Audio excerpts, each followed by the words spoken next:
Bismillahirrahmanirrahim. Allahumma shrah li sadri wa yassir li amri wahlul 'uqdatam min lisani yafqahu qawli.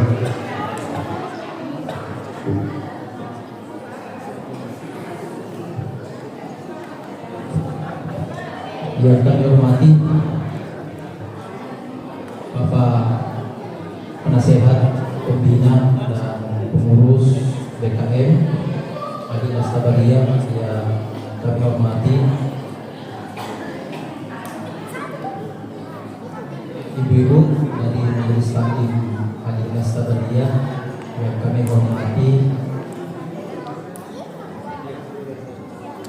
Bapak Ketua RW 05 Kelurahan Waterloo yang sedang hadir pada malam hari ini, yang kami hormati Ketua Masjid Madinah Sabariyah yang kami hormati, Bapak Babinsa Kelurahan Waterloo yang sempat hadir pada malam hari ini, yang kami hormati seluruh hadirin hadirat, dan lebih khusus kepada Bapak Dr. Haji Hasan Tamanggo SAGMA yang insyaallah akan mengisi hikmah peringatan Maulid Nabi besar Muhammad SAW 1448 Hijriah pada malam hari ini, dan kepada Al-Ustaz Aslam SAG yang insyaallah akan mengumandangkan ayat-ayat suci Al-Quran, dan kepada seluruh jamaah yang tidak sempat kami sebutkan satu persatu namanya, ya, jabatan, pangkat serta golongan, tetapi yakin dan percaya kami mewakili pengurus BKM Madinah Sabariyah dengan hati yang lapang pada malam hari ini dengan rasa hormat dan taksir kami, ucapan terima kasih kami dan atas kehadiran untuk hadir bersama-sama bersilaturahmi dalam rangkaian acara peringatan Maulid Nabi besar Muhammad SAW 1448 Hijriah. Pertama-tama mari kita senantiasa memanjatkan puja dan puji syukur kita kepada Allah Subhanahu wa Ta'ala yang atas segala limpahan rahmat, taufik dan inayah yang senantiasa diberikan kepada kita semua. Alhamdulillah pada malam hari ini kita masih diberikan kesehatan lahir dan batin.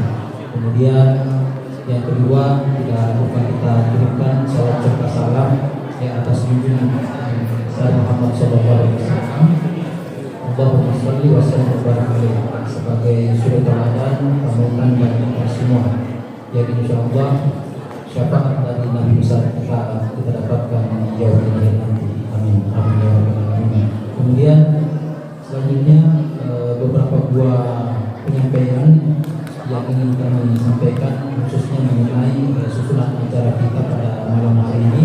Yang pertama yaitu pembukaan protokol yang sebentar berlangsung. Acara yang kedua pembacaan ayat-ayat suci Al-Quran.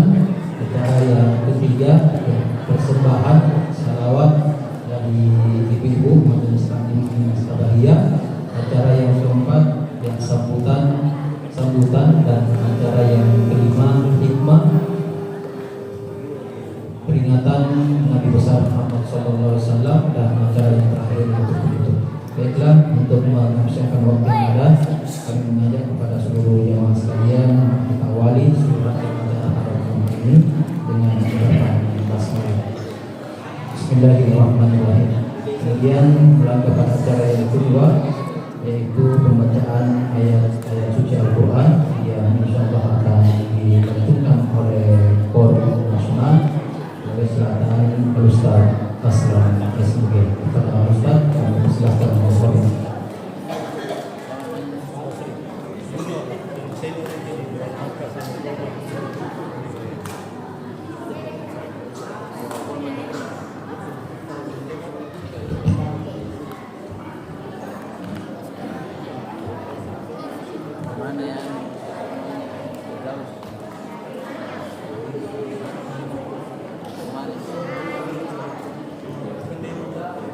Assalamualaikum warahmatullahi wabarakatuh.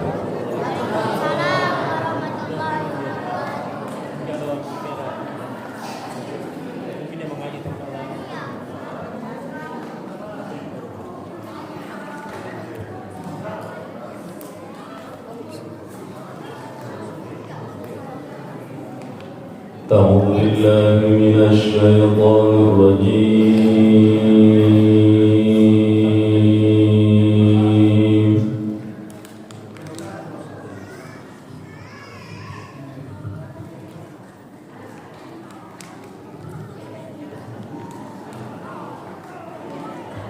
بسم الله الرحمن الرحيم.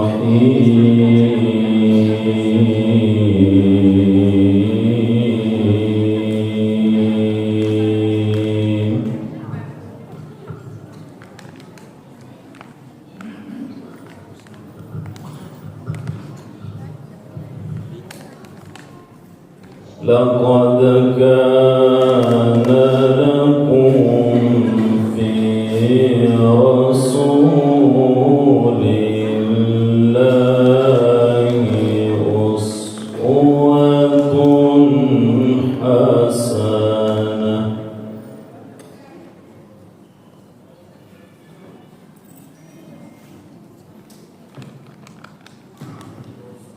لمن كان يرجو الله.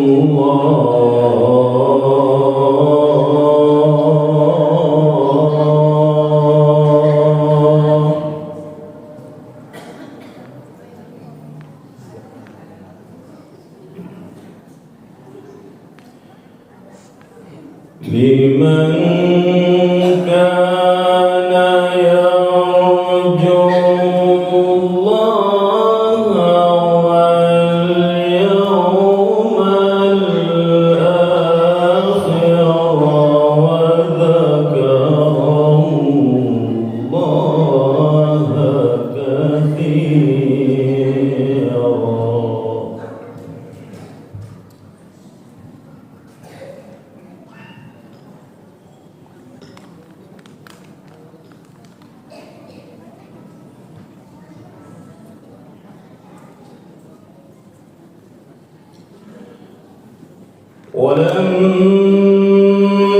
ولما رأى المؤمنون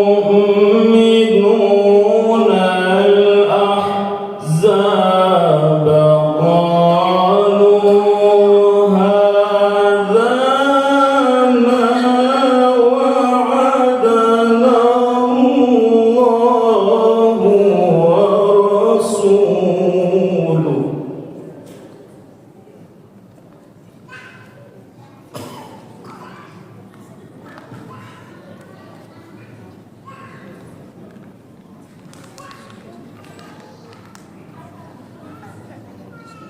وصدق الله ورسوله وما زادهم إلا إيمانا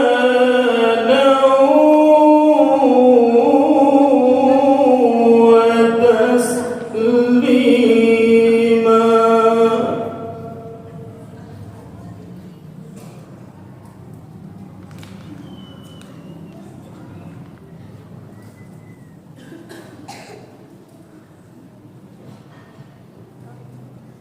لقد كان لكم في رسول الله أسوة حسنة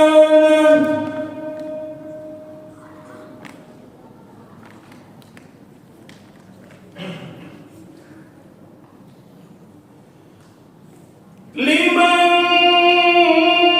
كان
Bismillahirrahmanirrahim.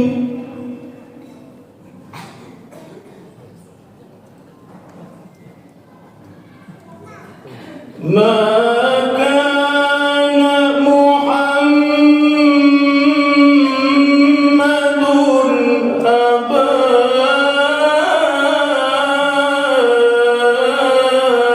ahadin min rijalikum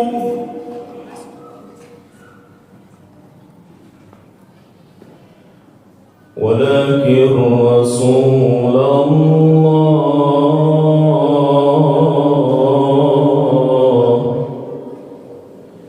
ولكن رسول الله وخاتم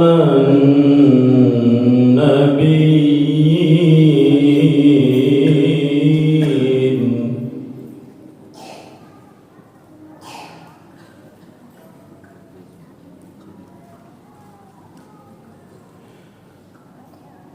ما كان محمد أبا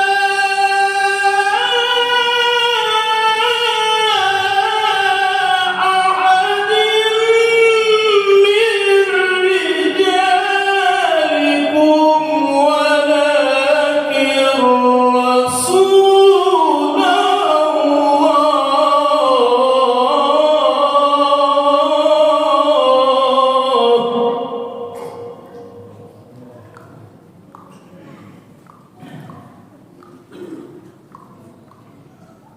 ما كان محمد أبا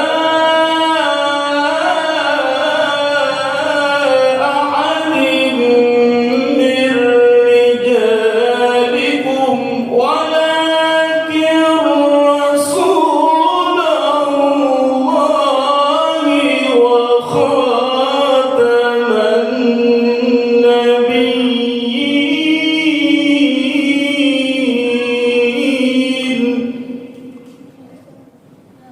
وكان الله بكل شيء عليما وكان الله بكل شيء عليما صدق الله العظيم. اللهم ارحمنا بالقرآن. Assalamualaikum warahmatullahi wabarakatuh.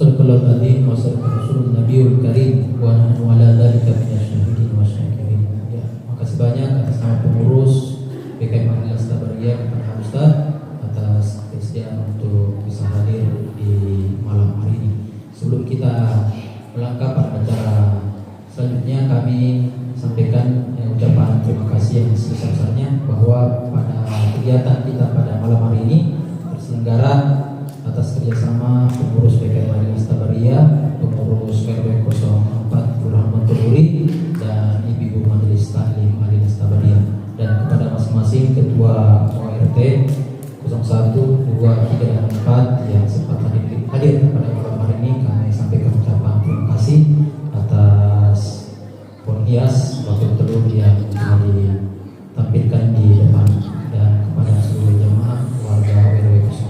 Selanjutnya mari kita bersama-sama mendengarkan salawatan persembahan dari ibu-ibu Majelis Taklim Majelis kepada yang kami persilahkan.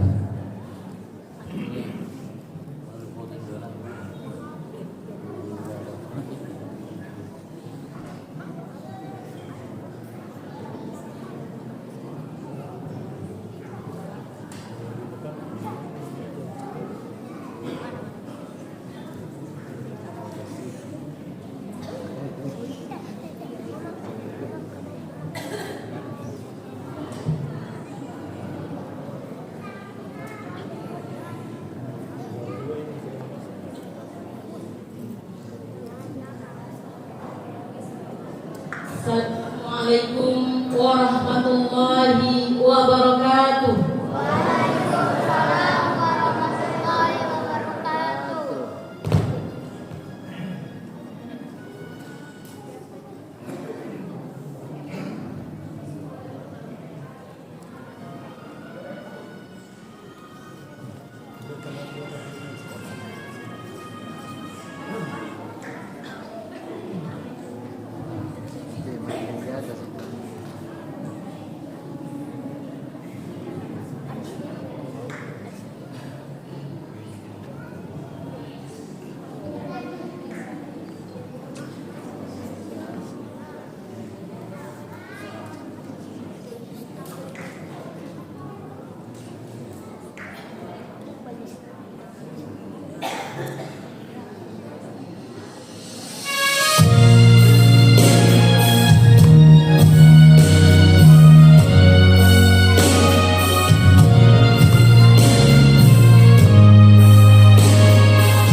Genap tahun usianya, Bapak Ibu tercinta. Inilah kisah sang Rasul yang penuh suka duka. Inilah kisah sang Rasul yang penuh suka duka, yang penuh suka duka, yang penuh suka duka.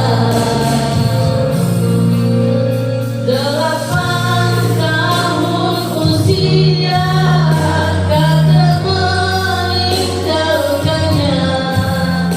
Abu Thalib pun menjaga, paman paling membela. Saat kecil mengembala, dan saat remaja, umur 25 memperistri Khadijah. Inilah kisah sang Rasul yang penuh suka duka. Inilah kisah sang Rasul yang penuh suka duka, yang penuh suka duka, yang penuh suka duka. Di umur ke-30 mempersatukan bangsa. Saat meletakkan batu Hajar Aswad mulia. Genap 60 tahun mendapatkan risalah. Ia pun menjadi Rasul akhir para anbiya. Inilah kisah sang Rasul yang penuh suka duka. Inilah kisah sang Rasul yang penuh suka duka, yang penuh suka duka, yang penuh suka duka.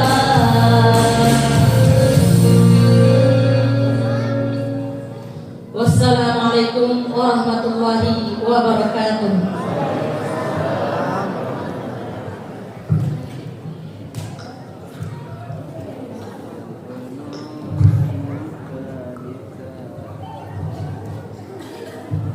Ya, sekali lagi kita beri aplaus kepada persembahan Ibu Majelis Alim Alias Tabariah, walaupun ada sedikit kesalahan teknis.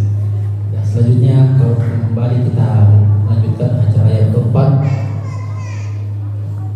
yaitu kata-kata dari Ketua Pengurus Masjid Alias Tabariah, dalam hal ini Bapak Insinyur Haji Emir Rahman MSI. Kepada beliau kami persilakan.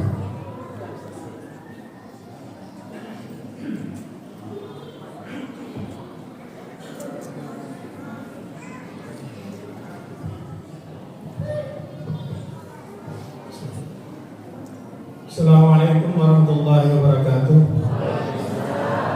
Alhamdulillahirabbil alamin wa bihi nasta'inu fid dunya wad din. Shalatu wassalamu ala asrofil anbiya'i wal mursalin wa ala alihi wa sahbihi ajma'in. Asyhadu an la ilaha illallah wa asyhadu anna Muhammadan abduhu wa rasuluh.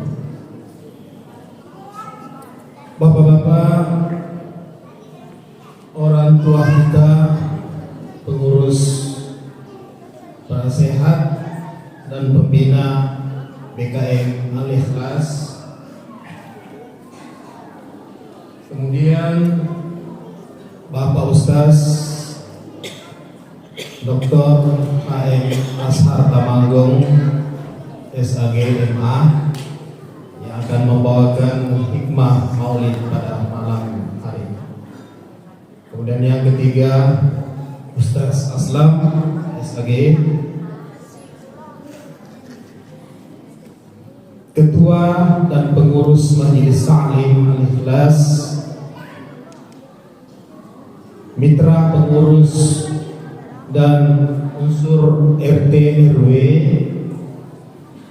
dan undangan yang berbahagia. Syukur alhamdulillah pada malam ini kita menghadiri peringatan kelahiran Nabiullah Muhammad sallallahu alaihi wasallam yang kita peringati setiap tahun, bukan karena kelahirannya, tapi keteladanan atas hikmah yang diberikan kepada kita sebagai umatnya, umat Nabiullah Muhammad sallallahu alaihi wasallam. Sejarah Maulid ini itu dimulai oleh dinasti Fatimiyah. Ya. Jadi jauh memang sebelum waktu Rasulullah.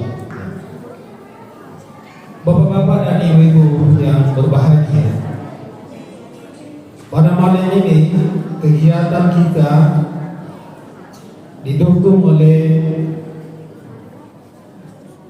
atas kerjasama ibu-ibu Majelis Ta'lim Al-Ikhlas bersama pengurus RW dan RT yang menyiapkan kebutuhan-kebutuhan kita di malam ini. Untuk itu kami ucapkan banyak terima kasih atas partisipasi bapak-bapak dan ibu-ibu di peringatan Maulid Nabiullah Muhammad SAW. Kemudian ucapan terima kasih kepada jamaah yang hadir juga pada malam ini, dan mari kita nanti dengarkan hikmah Maulid dari Bapak Ustaz Dr. M. Asar Tamanggo. Kalau beliau dulu periode yang lalu beliau adalah Ketua Basnas Kota Makassar. Sekarang beliau sibuk di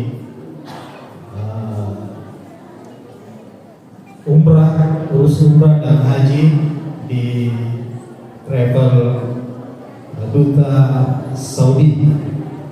Kalau nggak salah Ustaz ya. Jadi bapak-bapak dan ibu-ibu kalau ada yang mau umrah dan melakukan ibadah haji, ya silahkan hubungi Ustaz Asar Tamanggo. Ya. Saya kira itu saja.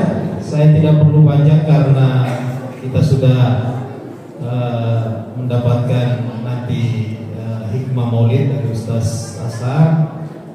Atas nama pengurus sekali lagi kami ucapkan terima kasih atas kehadiran bapak-bapak dan ibu-ibu yang acara ini walaupun sederhana kita laksanakan, tetapi menjadi agenda rutin dari kepengurusan kita di DKM Al-Ikhlas. Mudah-mudahan mendapatkan rahmat dan hidayah dari Allah Subhanahu wa taala. Sekian, assalamualaikum warahmatullahi wabarakatuh. Pada Bapak Ustaz nanti kami persilakan.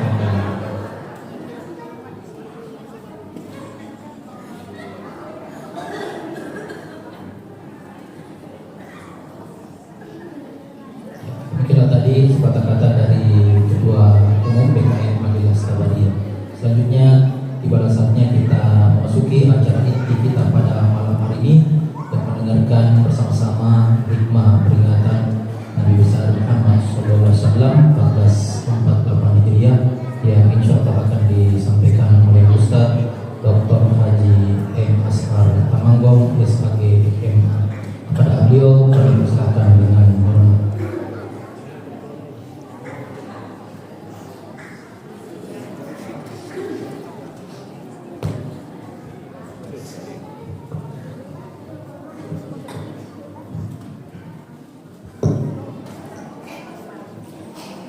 Bismillahirrahmanirrahim. Assalamualaikum warahmatullahi wabarakatuh.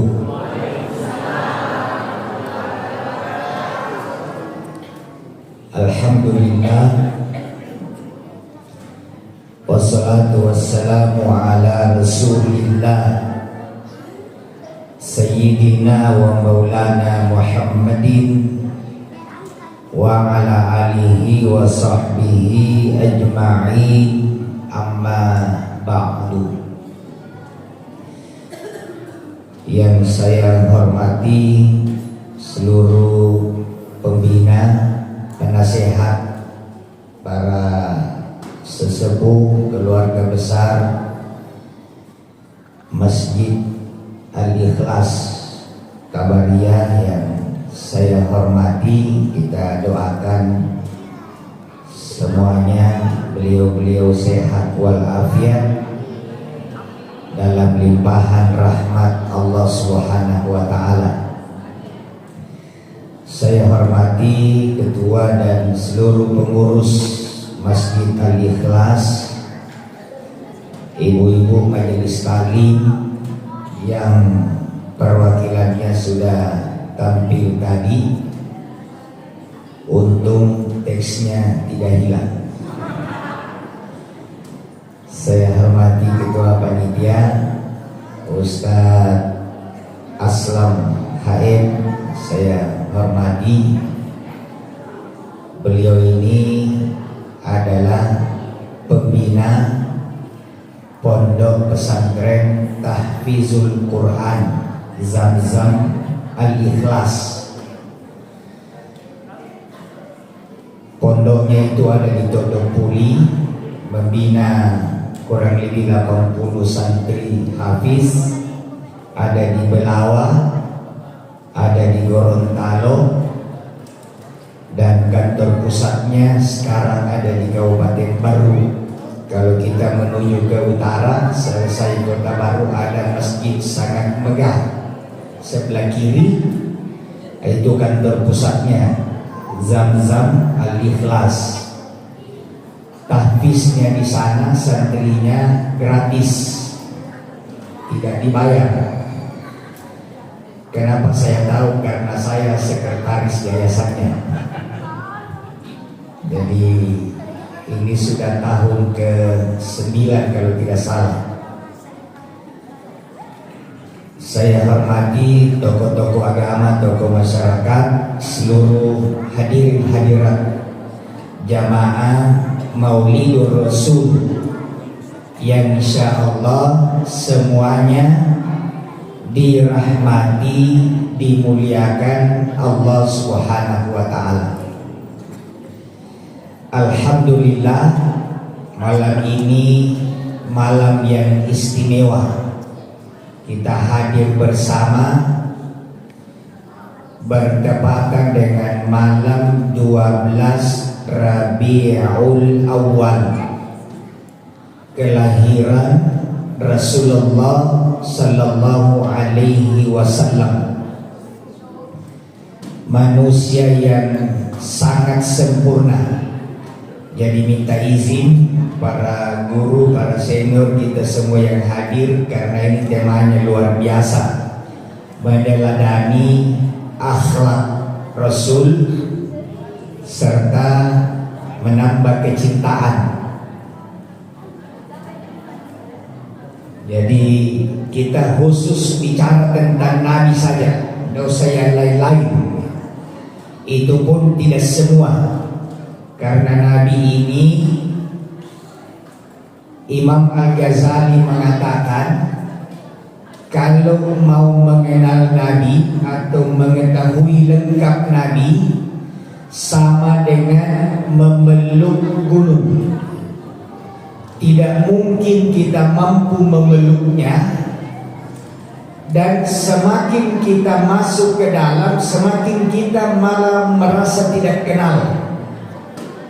Kalau mau menikmati indahnya gunung, Bapak Ibu, jangan masuk ke gunung. Jadi itu gunung, kalau di sini yang dilihat itu Gunung Bawakarai, Lompo Batang, Bulu Sarau. Itu kalau mau lihat indahnya Gunung Bawakarai, jangan pikir lima-lima, Pak. Malah menderita gitu kalau bikin di situ karena jurang, banyak pohon-pohon. Lebih enak kalau kita di daerah Hertas nih lihat ke timur. Dari jauh baru kita menyaksikan indahnya itu gunung. Rasulullah semakin dibuka lembaran sejarahnya, semakin tidak ada habisnya. Kalau kita baca dalam salah satu kitab Maulid, ya, Barasanji, wa kana sallallahu alaihi wasallam akmalan nasi khalqan wa khuluqan. Nabi sallallahu alaihi wasallam adalah manusia yang paling sempurna khalqan wa khuluqan. Khalqan itu bentuk fisiknya dan khuluqa akhlaknya. Jadi bentuk fisiknya sangat sempurna, akhlaknya juga sangat sempurna. Itulah Nabi. Jadi kita pelan-pelan, tidak lama itu ya. Karena ceramah maulid di zaman sekarang itu ikan cepat, ikan gabus lebih cepat, lebih bagus. Tidak boleh lagi ikan kakap, ikan lele, terlalu banyak cakap dan bertele-tele. Yang penting ikan mujair, ikan cakalang. Kalau telur sudah cair kita pulang. Nabi adalah manusia terbaik sepanjang zaman. Dari miliaran manusia, Allah memilih 120.000 Rasul. Jadi Nabi itu jumlahnya 120.000. Dari 120.000 Nabi terpilih 313 Rasul. Dari 313 Rasul dipilih 25 Rasul yang masuk namanya dalam Al-Quran. Dari 25 Rasul yang ada dalam Quran dipilih 5 orang terbaik menjadi ulul azmi. Dari 5 Nabi Rasul ulul azmi dipilih 2 orang dengan gelar uswatun hasanah, Nabi Ibrahim dan Nabi Muhammad sallallahu alaihi wasallam. Ini 2 yang disebut dalam Al-Quran uswatun hasanah. Makanya kalau kita tahiyat 2 nama ini disebut. Allahumma salli ala Sayyidina Muhammad wa ala ali Muhammad kama sallaita ala Sayyidina Ibrahim. Karena kalau 2 nama disebut ini sudah mewakili 120.000 Nabi. Dari 2 Nabi uswatun hasanah terpilihlah 1 dengan gelar Sayyidul Anbiya wa Imamul Mursalin, pemimpin para nabi, pemimpin para rasul, sekaligus Khatamil Anbiya'i wal Mursalin, penutupnya para nabi dan rasul. Ini yang kita peringati malam ini. Dan alhamdulillah sesuai informasi Pak Ketua Panitia ini agenda rutin. Dan jangan lalu tidak peringati maulid Pak. Sekarang ini ada kelompok yang melarang maulid. Kenapa kita maulid? Nah, Nabi tidak pernah lakukan, sahabat juga tidak pernah lakukan. Jawabannya memang Nabi tidak butuh maulid. Sahabat Nabi juga tidak butuh peringatan maulid. Untuk apa kumpul baru dicerita Nabi? Nah, dia sudah bertemu langsung. Jadi maulid itu kita yang untuk mengenal Rasul. Jadi kita ini beruntung, ada hadis Nabi, tuba liman ra'ani wa amanabi. Beruntunglah orang-orang yang melihat saya lalu beriman kepadaku. Wa tuba wa tuba wa tuba. Dan sungguh beruntung, 3 kali Nabi ulang, sungguh beruntung liman amana bihi wa illam yaroni, yang beriman kepadaku padahal dia tidak pernah melihat saya. Yang dimaksud melihat di situ kata ra'a itu artinya melihat dengan mata, bukan dengan cerita. Makanya kalau kata ru'ya itu melihat mata, bukan dengan menghitung. Kalau hitung itu hisab.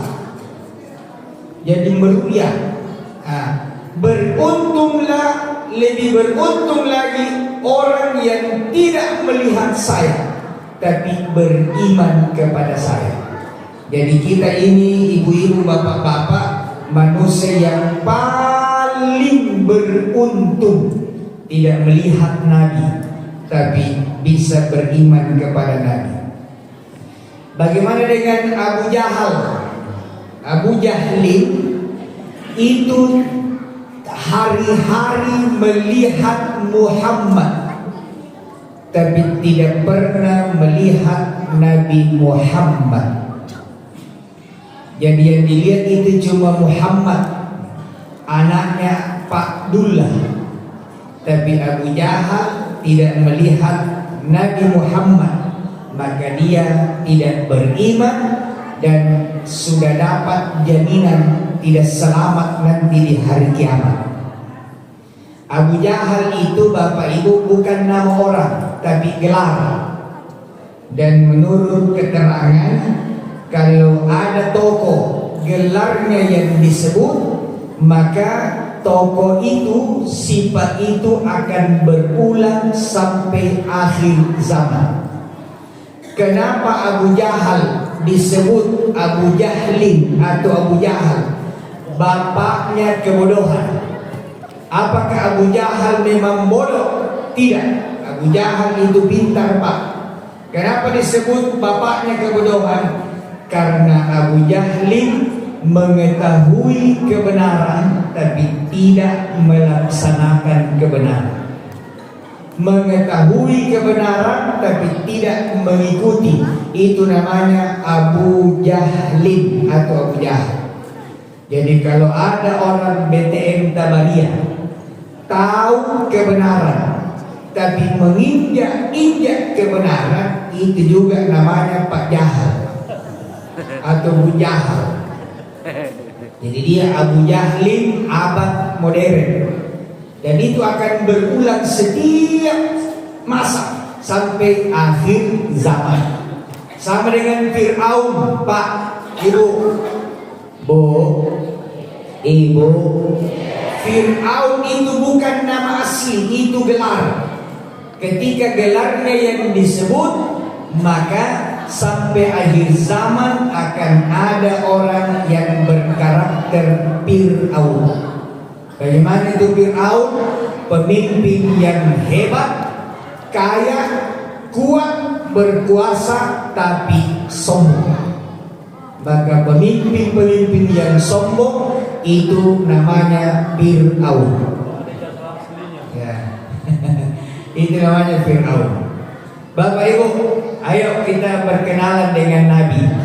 Ya, Nabi itu kalau khalqan, fisiknya itu sangat sempurna, tidak terlalu tinggi, tidak terlalu pendek.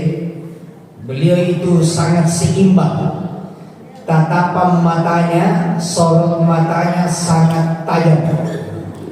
Dan tidak ada sahabat yang sanggup menatap matanya Nabi lama. Semua orang kalau bertatapan dengan Nabi itu tunduk. itu Nabi. Giginya putih bersih karena setiap hari bersiwak. Rambutnya panjang antara telinga dan bahunya, tapi tidak gondrong, Pak. Jadi panjang tapi tidak gondrong. Semua yang gondrong pasti panjang, tapi tidak semua yang panjang pasti gondrong. Nabi itu panjang rambutnya tapi sangat rapi karena beliau rajin mensisir rambutnya. Beliau tidak pernah masuk ke kamarnya sebelum memastikan ada sisir yang dipegang. Sehingga kalau beliau keluar dari kamarnya, pasti rambutnya sudah disisir rapi. Itulah bedanya Nabi Muhammad dengan Pak Muhammad. Kalau kita lapus ini buronco ke dua piring, rambutnya masih acak-acakan. Itu Nabi. Fisiknya luar biasa. Akhlaknya, jangan lagi ditanya. Nabi itu pertama, beliau adalah wa ma arsalnaka illa rahmatan lil alamin. Nabi sallallahu alaihi wasallam adalah rahmat bagi seluruh alam. Ya, dalam tafsir al-alamin adalah semua yang ada selain Allah. Itu namanya al-alamin. Jadi Nabi adalah rahmat bagi seluruh alam, makhluk hidup dan bukan makhluk hidup.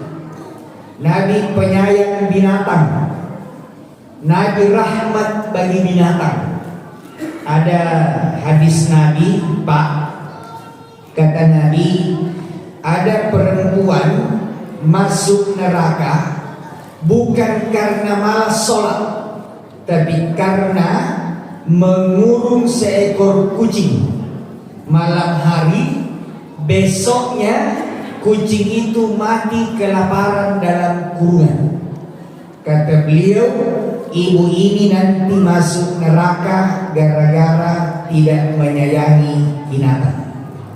Jadi Nabi adalah rahmat bagi binatang. Apalagi manusia. Apalagi manusia. Pada keluarganya beliau adalah rahmat. Nabi ini pernah ditanya oleh Aisyah. Aisyah ditanya, ini dengan baik-baik ini Pak. Kata Abu Bakar, Aisyah, bagaimana itu akhlaknya Nabi? Beliau jawab, khuluqul Quran. Nabi itu akhlaknya adalah Al-Quran. Beliau kalau sudah sampai di rumah, Pak, seluruh isi rumah itu bahagia, senang. Istrinya senang, anak-anaknya senang, cucu-cucunya senang. Dan beliau kalau sudah di rumah lupa kegiatan di luar. Dan nanti azan berkumandang, baru beliau setelah azan baru beliau keluar rumah menuju ke masjid, karena memang rumahnya Nabi bersampingan dengan masjid. Bukan tidak boleh lebih awal Pak, tapi kalau setengah jam sebelum azan kita sudah di masjid, kasihan juga keluarga di rumah. Jadi Nabi yang dekat-dekat rumahnya dengan masjid, Nabi contohkan. Bahkan sesudah azan, Nabi sholat sunnat qobliyah di rumahnya, baru beliau keluar dari rumah menuju ke masjid. Untuk yang jauh-jauh tentu tidak dicontoh. Tapi kalau azan dan qamat itu waktunya 12 menit, saya kira bisa sholat sunat di rumah.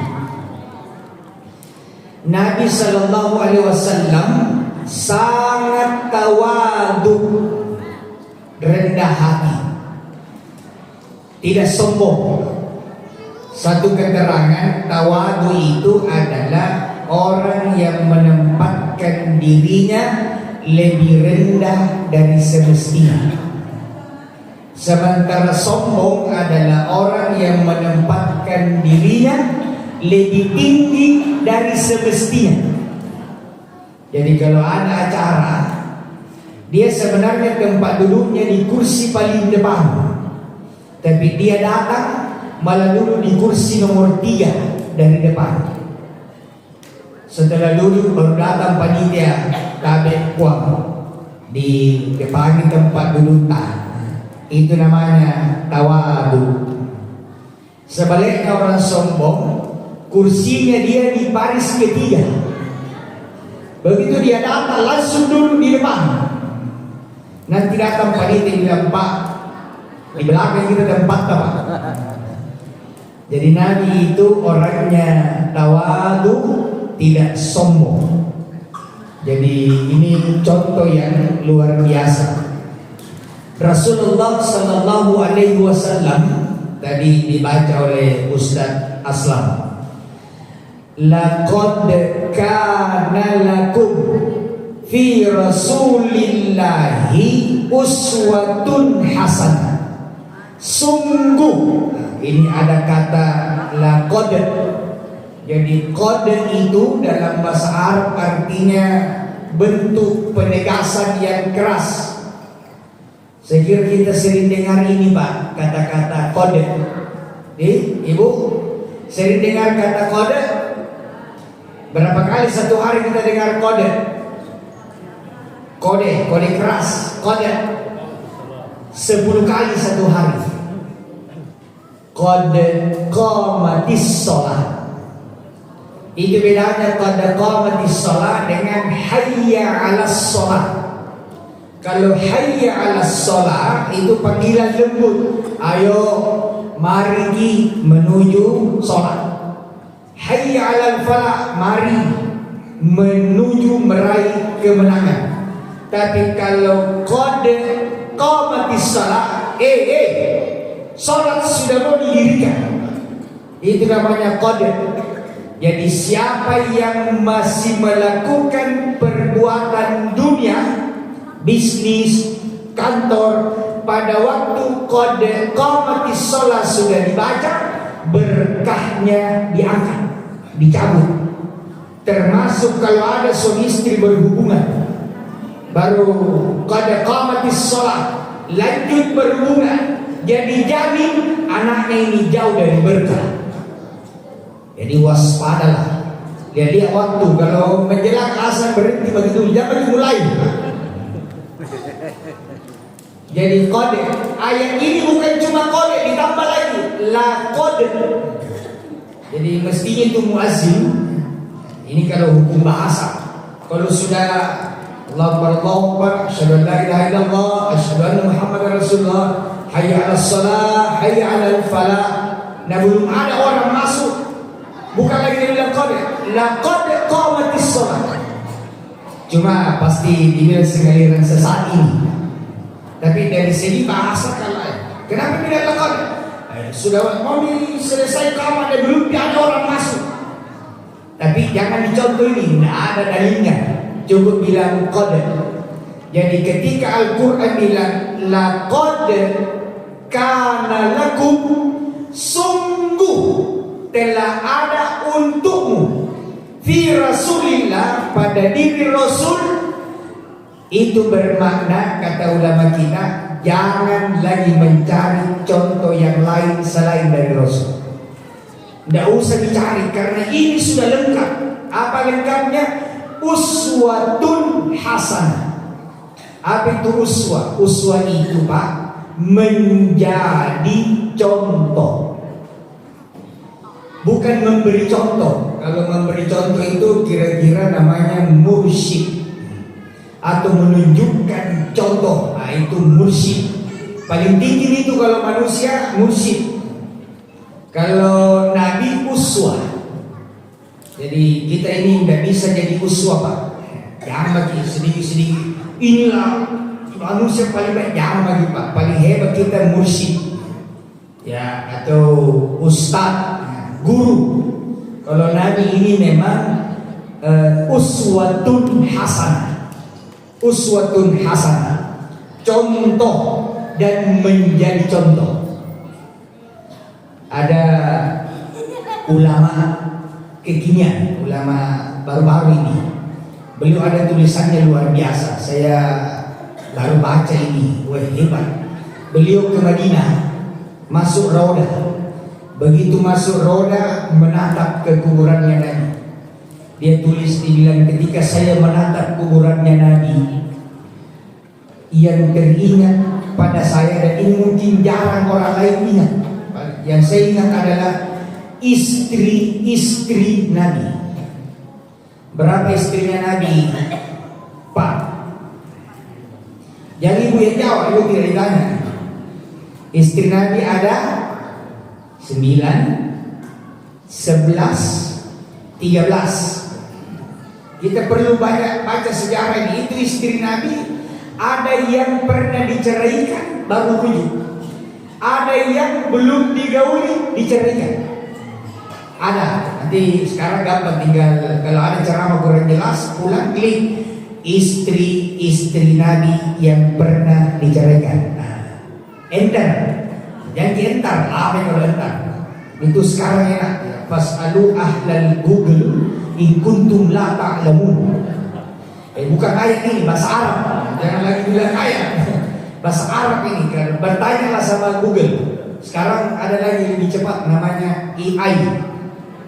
Karena gambar saya itu pakai sorban, itu AI. Seumur hidup saya tidak pernah pakai sorban ceramah. Dan tahu siapa punya sorban itu digambar. Tapi leher ke atas masih mirip-mirip. Jadi itu hasil resolusi GPT atau AI. Kita tidak bisa bayangkan bagaimana dunia ini 20 tahun yang akan datang. Karena 20 tahun yang lalu, bagaimana kita merasa sudah sangat canggih, tapi ternyata dengan 20 tahun sekarang sangat kuno itu yang lalu. Sangat kuno. Saya minggu lalu Pak, tiba-tiba bongkar lemari, saya ketemu benda yang sangat hebat pada masa itu. Namanya BlackBerry Ball. Harganya pada waktu itu 6.300.000. Saya ingat karena uang susah itu beli. Kiriman dari Gorontalo, harganya itu, tapi bayar setengah karena yang punya toko handphone teman, bosnya Ustaz Aslam. Sekarang saya ketemu itu, saya bilang sama dia, ternyata ada di handphone di sini, sudah tidak bisa dipakai. Dia bilang pernah itu ada tukang timbang-timbang, mau tukar dengan satu ember plastik, kayak berkeringnya masih bisa didaur ulang. Bayangkan kalau dibeli 6.300.000, sekarang hanya mau ditukar dengan ember plastik. Padahal itu BlackBerry Ball itulah handphone paling bersih kameranya pada masanya. Jadi jangan bagi bangga dengan yang canggih-canggih sekarang Pak. 20 tahun yang akan datang itu jadi barang yang tidak berharga. Ini perkembangan luar biasa. Apa beliau bilang?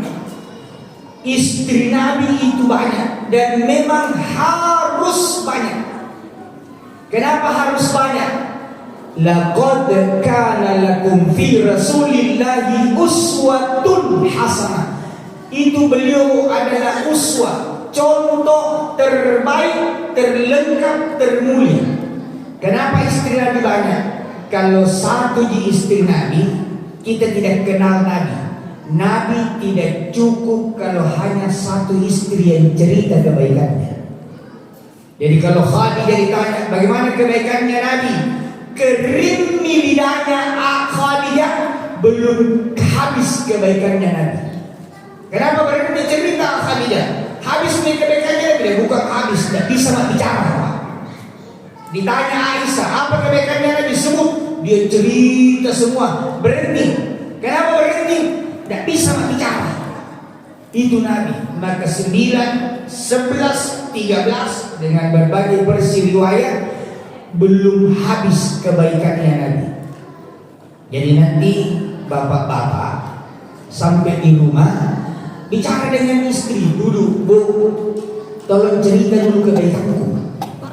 Dan cerita, berhenti. Setelah berhenti tanya, kenapa berhenti? Kering di bibirmu. Dia bilang, bukan, tidak ada yang tahu apa mau cerita. Jangan bagi tambahin. Karena satu saja tidak cukup mencerita. Nabi itu memang dah habis kalau cuma, tidak bisa kalau cuma satu orang. Flash disknya itu habis, belum habis kebaikannya. Itulah uswatun hasanah. Segala kehidupan kita, kehidupan Nabi itu adalah contoh 24 jam. Jangankan yang baik, yang benar, yang salah pun tanda kutip itu jadi contoh. Apakah Nabi pernah salah? Pernah. Nabi pernah sholat lupa rakaat berapa? Ini 4 atau baru 3? Nah, sholat 4 ini duhur, isya atau asar. Nabi karena bingung, bimbang 3 atau 4, Nabi pilih 3, mundur ke bawah. Jadi akhirnya selesai salat, sahabat juga tidak ada yang berani tegur karena baru pertama kejadian. Jadi, kenapa jadi berdiri lagi menjadi 5? Nanti selesai sholat baru datang bisik sahabat, ya Rasul, apakah ada ayat baru turun? Dia gagah. Apa? Kenapa bertanya ada ayat? Dia bilang, tadi sholat duhur 5 rakaat. Hah? Berarti lebih. Lalu Nabi memimpin sujud sahwi. Jadi salahnya pun Nabi itu jadi rujukan. Makanya kalau ada imam salah, nggak usah ribut di belakang. Begitu imam salah, apalagi ada memang musuhnya, bila memang tidak pantas itu dia jadi imam. Padahal Nabi saja pernah salah. Nabi pernah menceraikan Hafsah binti Umar.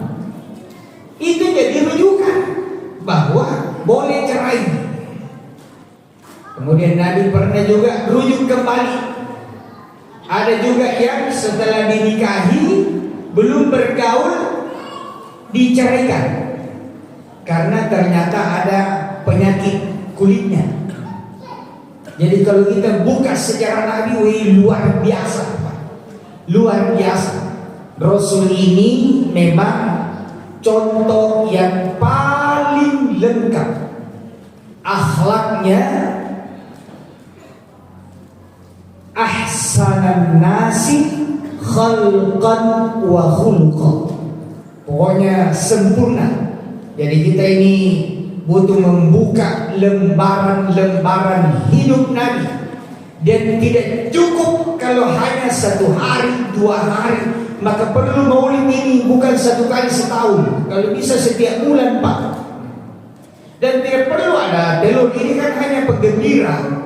Jadi pengajian setiap bulan dan membahas khusus bagaimana Rasulullah Sallallahu Alaihi Wasallam.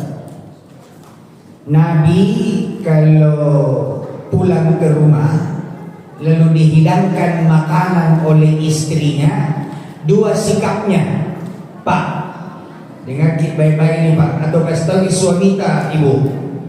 Kalau makanan itu beliau suka, beliau makan dengan lahap sambil memuji makanan itu dan beliau habiskan.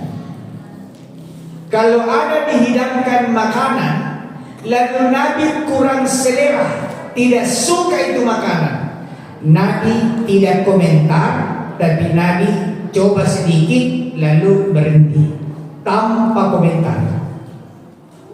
Pernah Nabi ditanya, kata Aisyah, kenapa tidak bilang?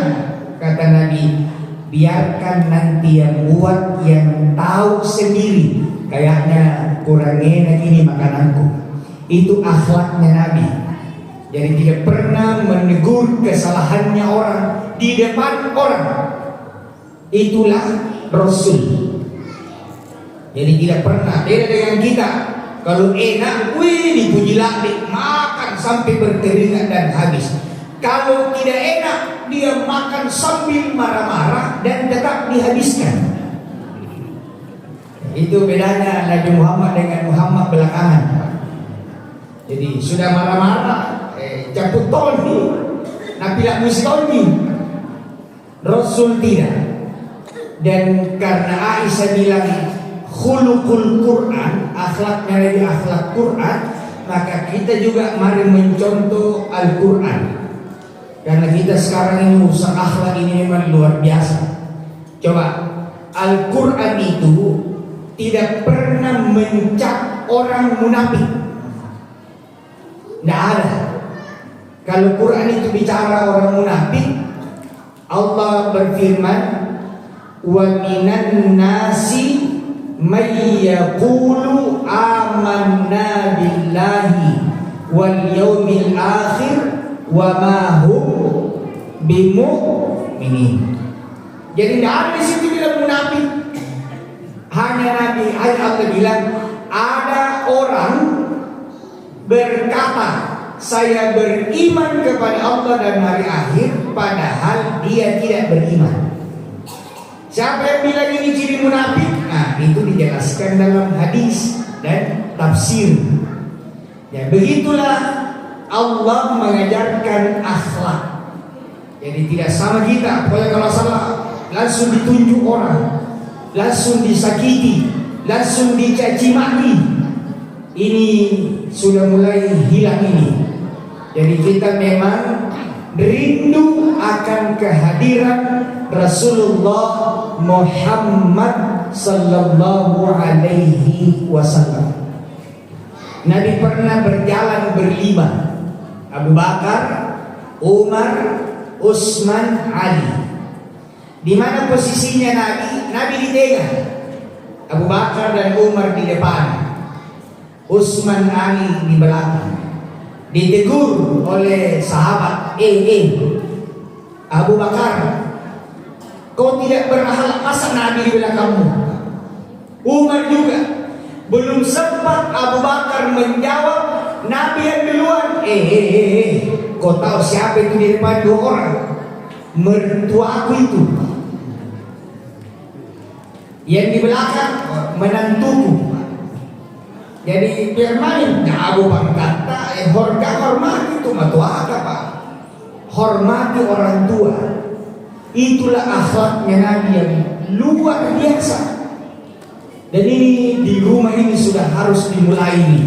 Kita mulai. Nabi mencium anaknya, menggendong anaknya, main-main dengan cucunya. Sekarang ini juga sudah hilang.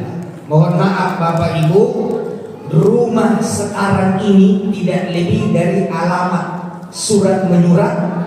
Nanti kita tahu alamat rumah kalau pesan Shopee, pesan online. Tapi rumah sudah hilang fungsinya. Rumah sekarang ini sudah hilang. Rumah yang benar adalah rumah yang di dalamnya ada pendidikan, ada akhlak, ada orang bergaul dengan baik. Kalau rumah kita hanya jadikan tempat istirahat, itu bukan rumah, itu namanya rest area. Kalau rumah hanya dijadikan tempat makan, itu namanya restoran. Kalau rumah kita hanya pulang nanti mau tidur, itu namanya hotel.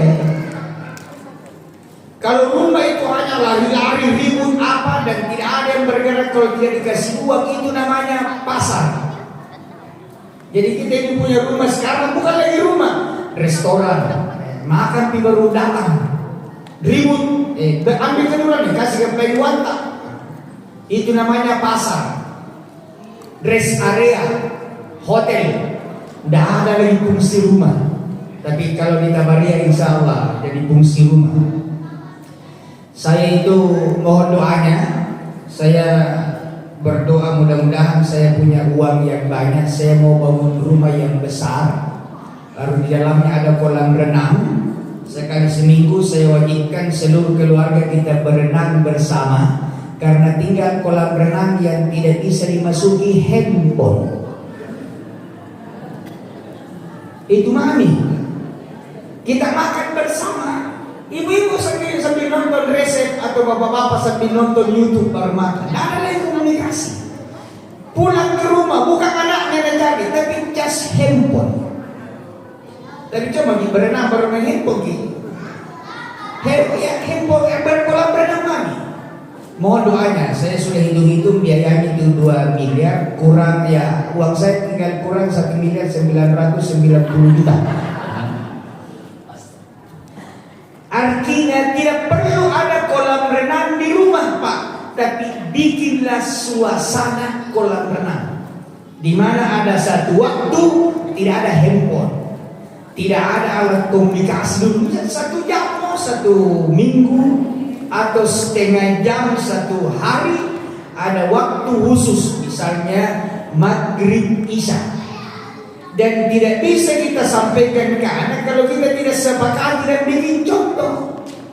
Bagaimana anak tidak main game, main handphone kalau mamanya sambil pegang handphone. Awas pernah saya handphone mami lu pegang, baru dia juga lagi pegang handphone. Jadi ini sudah hilang, sudah harus ini. Makanya Nabi ini harus hidup, harus hadir kembali di tengah-tengah kita. Kalau tidak, bahaya. Karena dengan teknologi yang super canggih, wah ini serba susah. Ada lagi Anas bin Malik, ini pembantunya Nabi. Ini Anas bin Malik diserahkan oleh mamanya ke Nabi, umur 10 tahun. Kata mamanya, ya Rasulullah, ambillah ini anakku untuk membantu melayani.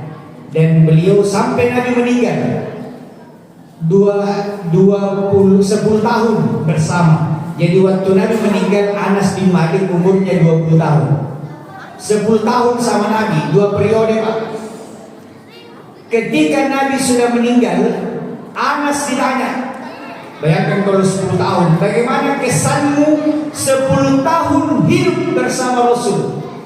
Kata Anas bin Malik, selama saya melayani Nabi, tidak pernah saya dengar Nabi berkata, 1, kenapa kau lakukan itu?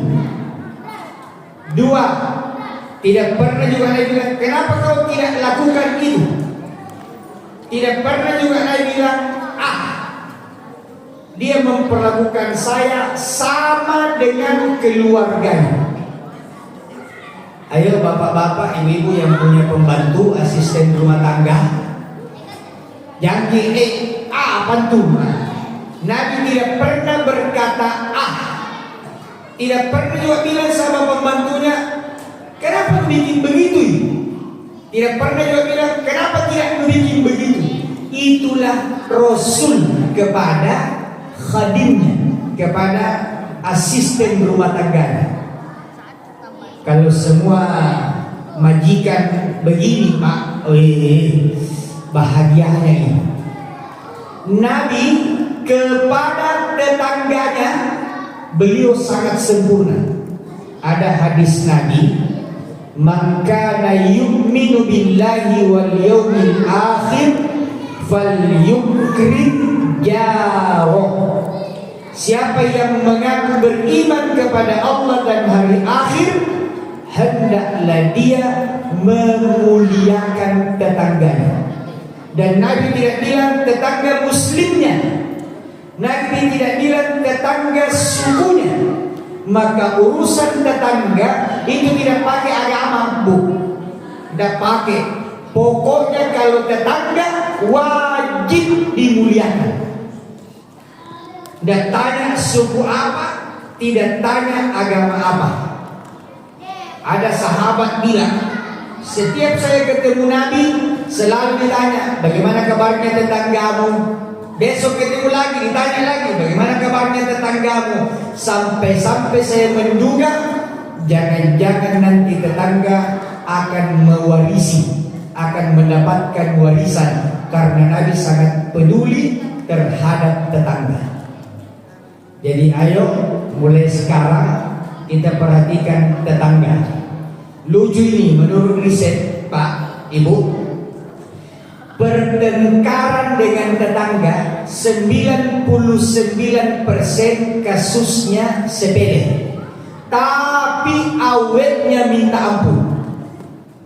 Tidak ada masalah serius kalau tetangga, masalah sepele, cet pagar, bunyi gorok, terganggu, kucing. Ada teman, saya tahu ada masalah dengan tetangganya. Saya tanya, bro, sudah berapa tahun tidak berkomor dengan tetangga? Dia bilang umur 2 tahun ini anakku.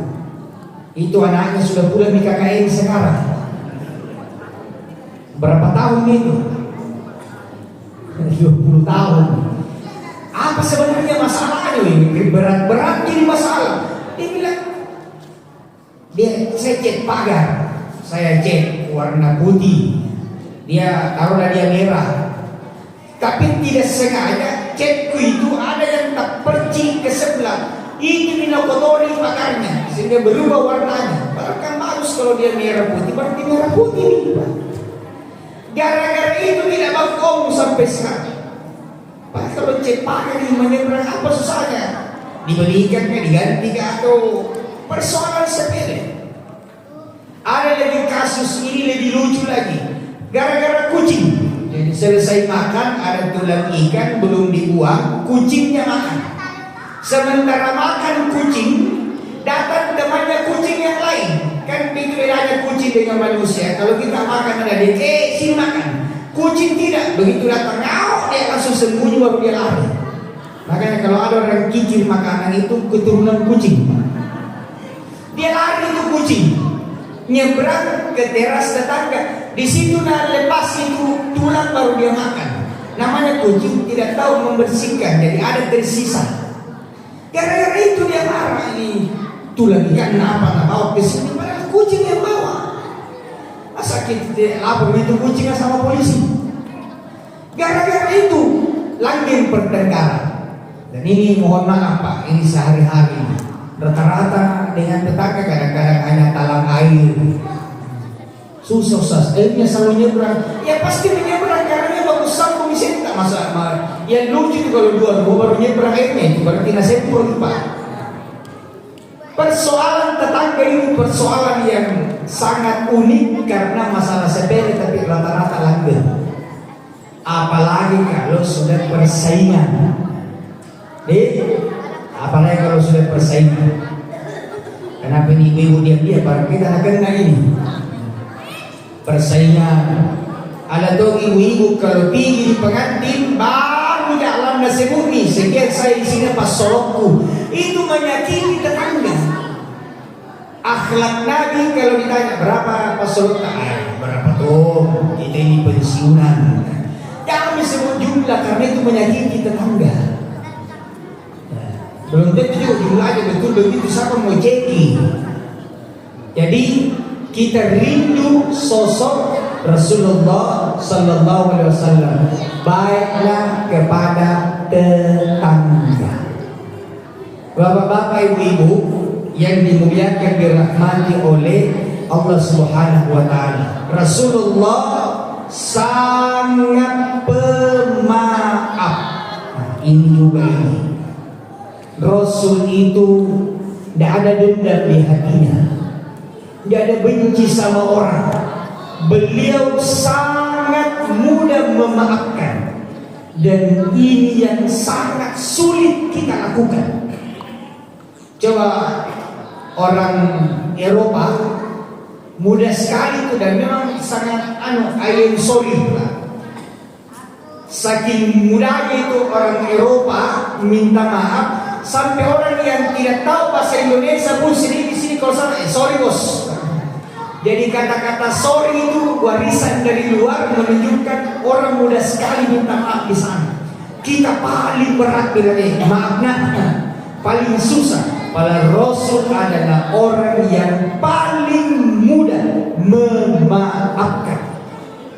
Nabi dicaci, Nabi dibully, Nabi diancam fisik. Nabi ditawari bantuan oleh Jibril, tapi Nabi jawabannya sama. Dia melakukan itu karena dia belum tahu saya adalah kekasih Allah. Jadi pulang dari maulid ini, ayo Bapak Ibu lihat-lihat dulu siapa yang pernah caci maki saya, yang bully saya, yang cerita jelek saya, yang ancam-ancam saya. Saya mau mencontoh Nabi. saya maafkan semuanya. Kecuali itu yang dipanggil karena tak lewat-lewat dunia. Tidak ada lagi kecuali Pak. Tidak ada lagi. Jadi ya ini siapa suruh ini temanya mencontoh akhlak. Jadi jangan yang jauh-jauh, yang sederhana. Nabi memanggil istrinya saja dengan sangat lembut, sampai jarang memanggil namanya yang asli. Khadijah dipanggil ya Ummul Mukminin, Aisyah dipanggil ya Humairah. Jadi Nabi itu sangat lembut kepada istrinya, kepada anaknya, kepada cucunya, kepada tetangganya, kepada semua orang yang ditemui. Akhlaknya Nabi luar biasa.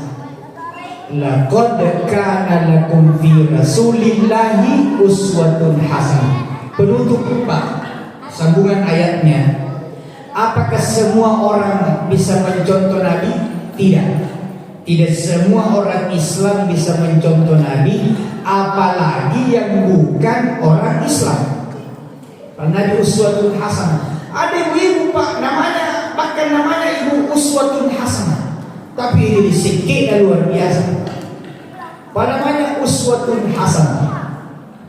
Yang bisa mencontoh Nabi syaratnya 3. Liman kana yarjullaha wal yawmal akhir wa dzakarallaha katsiran. Ini 3 syarat kalau mau mencontoh Nabi. Pertama, liman kana yarjullaha, yang merindukan perjumpaan dengan Allah.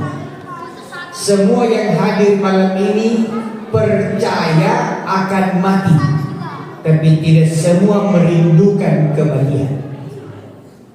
Kalau percaya akan mati itu namanya iman. Berarti beriman saja tidak cukup mencontoh Nabi, harus dengan perbuatan. Jadi rindu bertemu dengan Allah, karena dia yakin ada perjumpaan dengan Allah, maka dia jaga tingkah lakunya, dia jaga tindak tanduknya, dia jaga perbuatannya. Yang kedua, wal yaumal akhir, dia juga percaya ada hari pembalasan. Karena banyak orang tahu ada hari pembalasan, tapi tidak percaya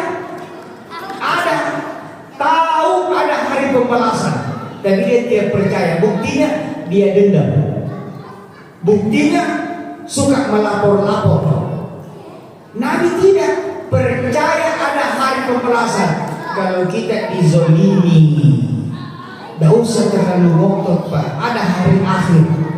Kalau di dunia tidak bisa membalas, ada hari akhir, ada hari pembalasan. Makanya kenapa ada surga, ada neraka.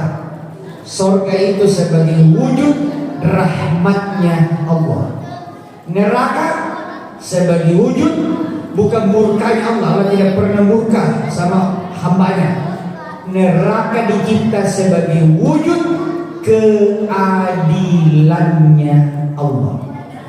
Maka ibu-ibu, jangan lalu bapak-bapak ibu ada yang berkata, Bante Utomo ini bangun sholat tahajud dan rezekiku begini-begini tonji, berarti dia tidak percaya ada akhir. Jadi jangan main-main dengan ayat tadi yang dibaca Ustaz Aslam. Ini ayat kasih tahu biar kita bilang saya cinta Nabi, tapi 3 ini tidak dimiliki, tidak bisa. Jadi kalau ada orang suka mengeluh, tidak percaya hari akhir. Kalau ada orang suka menipu, tidak percaya hari akhir. Maka jangan suka menipu. Kalau dia percaya ada hari akhir, tidak suka curang, tidak suka jekung, tidak suka menipu, tidak suka menzalimi orang, tidak suka mengambil yang bukan haknya, tidak suka menipu-menipu. Anu palsu bilang asli, dia tidak suka. Beli madu, kenapa mahal di madu? Dia bilang harga gula semakin naik. Berarti bukan madu asli Pak, karena harganya menyesuaikan dengan Dan yang ketiga, wa dzakarallaha katsira, orang yang banyak berzikir. Jadi hati-hati, jangan sedikit-sedikit bid'ah. Itu zikir banyak bid'ah. Tidak, zikir itu satu zikir lisan, dua zikir pikiran, tiga zikir hati, empat zikir perbuatan.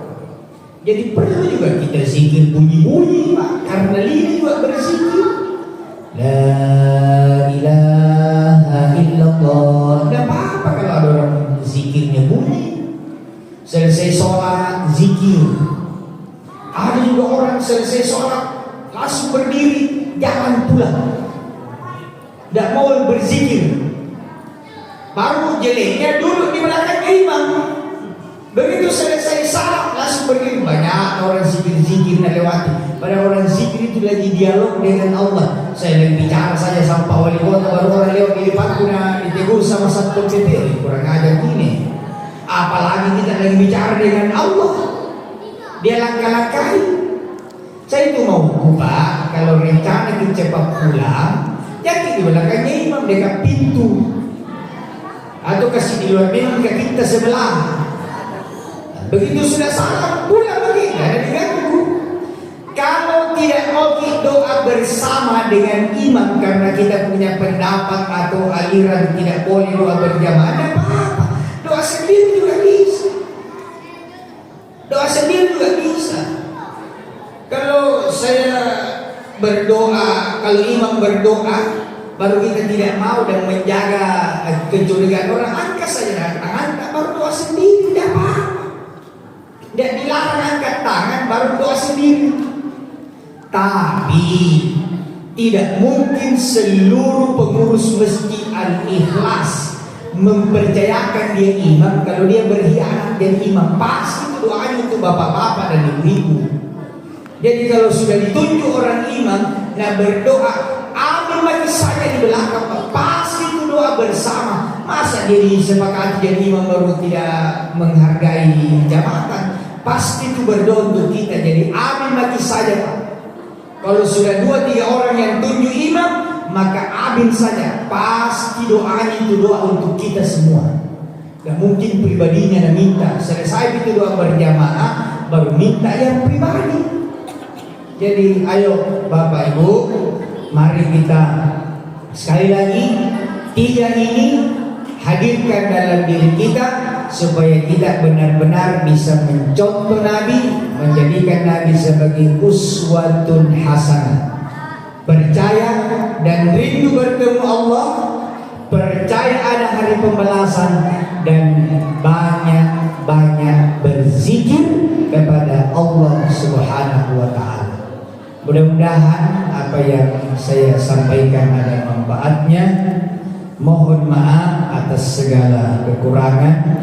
Subhanakallahumma wa bihamdik, nashhadu an la ilaha illa anta, nastaghfiruka wa natubu ilaik. Wallahul muwaffiq ila aqwamit thariq. Wassalamu alaikum warahmatullahi wabarakatuh.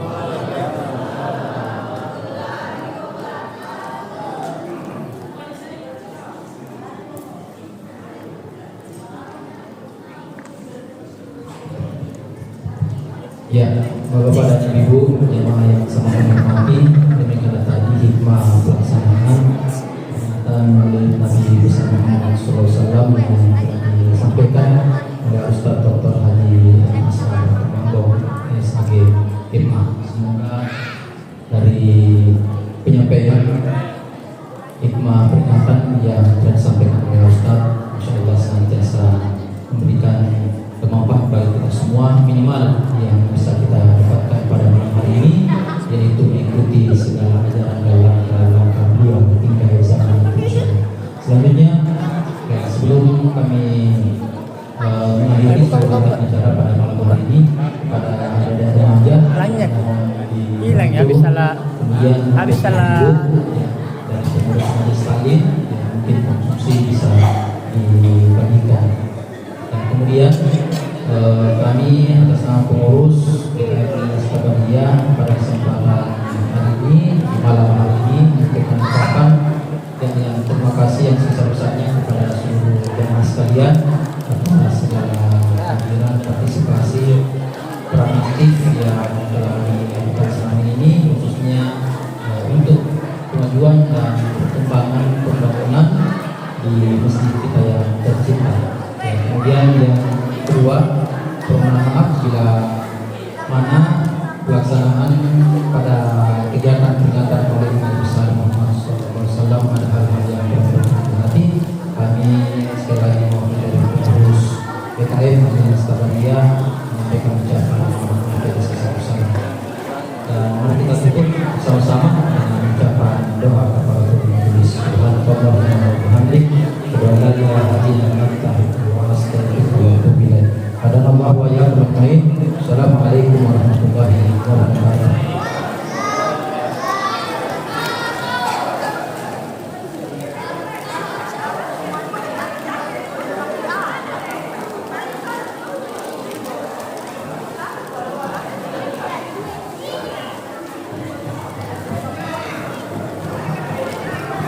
Ya, sebagian mungkin ada yang remaja mungkin bisa dibagikan.